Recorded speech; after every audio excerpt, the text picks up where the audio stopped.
Oi, gente, tudo bom com vocês? Vamos começar mais uma aula de geografia do nono ano, comigo, professora Ana Isabel, e com a intérprete Cilândia.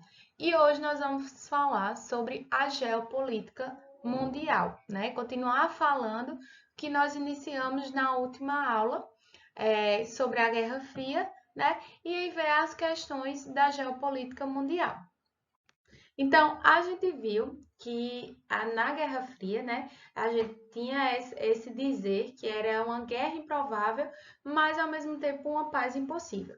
É uma guerra improvável pelo fato de já vir, né, o mundo já vir de duas guerras mundiais, então não faria sentido começar uma terceira guerra mundial, mas ao mesmo tempo uma paz impossível.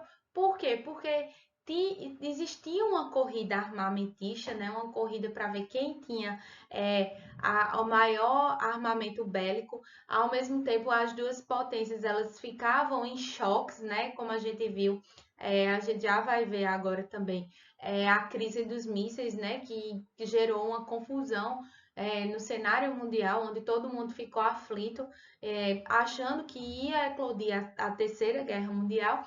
E a gente tem a característica do mundo bipolar, né? Dividido pelo Muro de Berlim, onde do lado leste a gente tinha a União das Repúblicas Socialistas Soviéticas com o socialismo, e do outro lado, do lado oeste, a gente tem o capitalismo com os Estados Unidos como a principal potência, e a gente tem a característica de a gente ter planos econômicos, como o Plano Marshall e o Comecon, a OTAN e o Pacto de Varsóvia ajudando na reestruturação militar e econômica também, e agências de espionagens como a CIA e a KGB. E aí, na última aula, a gente falou sobre a crise dos mísseis, né? Que foi quando o mundo estava à beira da guerra nuclear.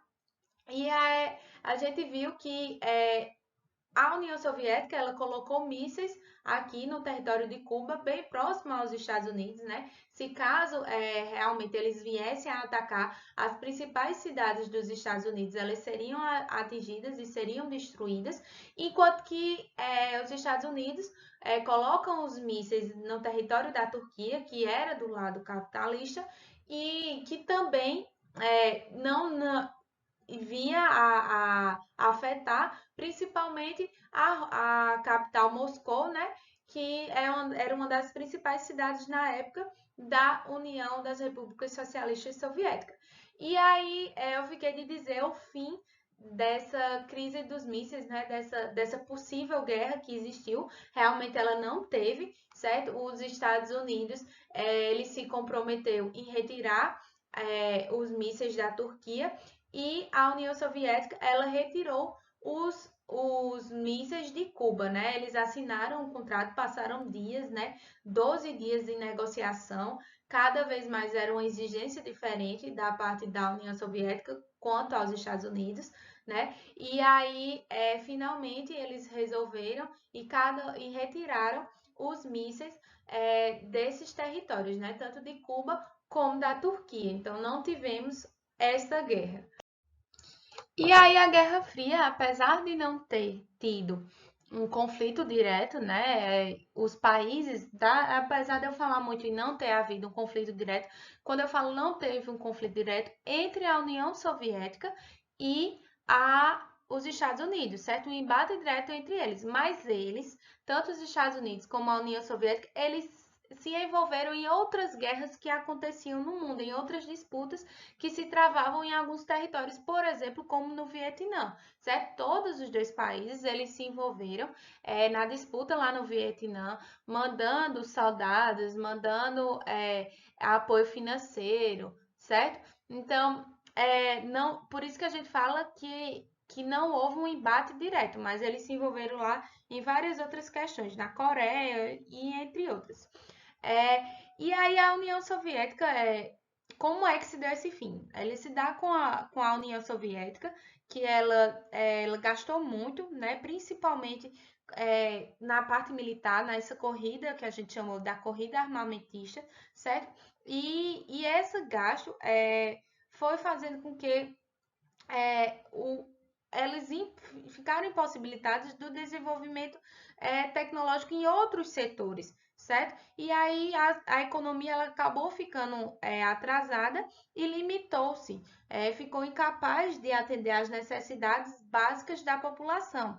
E aí esse atraso tecnológico que comprometeu o desenvolvimento das atividades produtivas, ela também se manifestou nos outros países, certo? Nos outros países socialistas que faziam parte da União Soviética.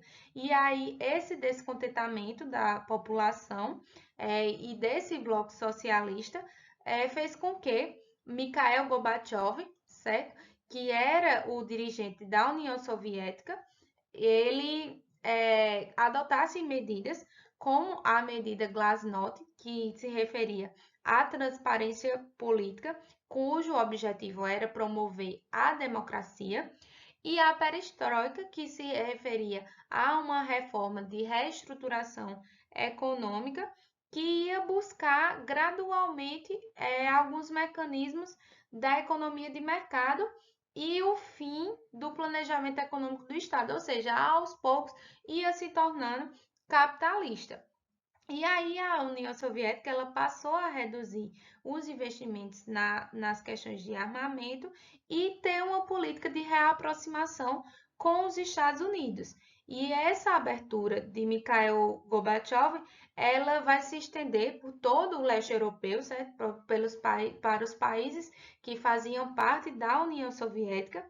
E aí vários países eles começam a se desintegrar desse bloco, né? E aí, um dos acontecimentos muito marcantes para o fim dessa Guerra Fria foi a queda do Muro de Berlim. A gente vê aqui, esse muro ele foi destruído, né? A Alemanha ela deixou de ficar dividida. Lembre-se que o território da Alemanha estava dividido do lado socialista e do lado capitalista. Então, a gente tem a integração do território da Alemanha em 1989, certo? Que a gente chama da reunificação alemã. E a gente tem a dissolução da União Soviética, certo? Onde os países eles vão se tornar independentes, certo? E aí elas vão se tornar independentes devido ao descontentamento da população, né? As medidas de Mikhail Gorbachev, elas não tiveram tantos efeitos, né, para todo a União Soviética, e aí há uma pressão popular muito grande para que os países se tornassem independentes. Então, esses países eles vão se tornar independentes e depois eles formam a Comunidade dos Estados Independentes, que é a chamada SEI, né? Um bloco, e isso até vira um bloco econômico depois. Então, com o fim, né, dessa disputa, né, no fim da Guerra Fria, digamos assim, a OTAN, né, que foi criada com a Organização do Atlântico Norte, ela foi criada com objetivo militar, né, principalmente, ela passa a ter um novo papel, né? Ela passa por uma reestruturação e um processo de expansão, que a gente vê aqui, ó. Aqui é apenas os países até 1899, que é quando a gente tinha ainda 89 foi quando a gente teve a queda do Muro de Berlim, né? Então, aqui só os países que faziam parte na época do Muro de Berlim. Depois a gente tem aqui os que entram em 1880 e 99 a 2004, de roxo. A gente tem os ingressos em 2009 e os ingressos em 2017, né? Então, a gente vê que toda a Europa, ela passa a fazer parte da OTAN, né? E a OTAN ela vai se constituir atualmente como uma organização militar que oferece apoio e cooperação à ONU, certo? Em matérias de segurança à ONU contra o terrorismo e o combate ao tráfico de drogas. Então, a OTAN ela vai se configurar como uma organização militar que vai ajudar a ONU, né, no combate ao terrorismo e ao tráfico de drogas. E Estrategicamente, a manutenção de uma organização militar envolvendo a Europa e os Estados Unidos reduz a possibilidade de criação de uma organização de natureza representando a União Europeia, dessa natureza, né, de uma organização militar apenas europeia. E assim ela amplia a atuação da OTAN nos principais conflitos mundiais e no processo de ocupação, que significa ampliar a participação financeira da Europa nesses processos. E a OTAN, dessa forma, ela vem colocando em posição de equilíbrio entre os Estados Unidos e a União Europeia. Então, com o fim da Guerra Fria, a gente tem uma nova ordem mundial, né? Com o fim da Guerra Fria e a dissolução da União Soviética, a abertura do capitalismo em quase todos os antigos países socialistas, foi estabelecida uma nova ordem mundial.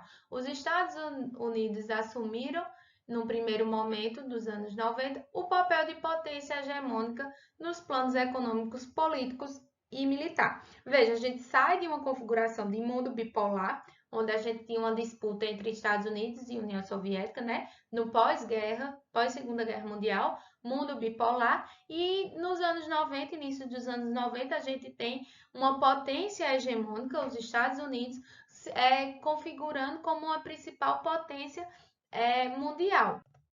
Mas essa hegemonia dos Estados Unidos, ela começa a mudar a partir do século XXI, né, dos anos 2000, com a China, que ela vem ganhando destaque como uma grande potência econômica, e hoje a gente vê que o mundo ele não é um mundo mais unipolar, né? A gente sai do bipolar para o unipolar, apenas com os Estados Unidos, e a gente vê o mundo hoje em dia como um mundo multipolar, com vários atores exercendo a supremacia no espaço mundial. A gente tem a China, os Estados Unidos, a Alemanha e o Japão, Holanda, Hong Kong na China, França, Coreia do Sul e Reino Unido como os principais países as principais mercadorias do mundo em 2016, certo? Esses países eles configuram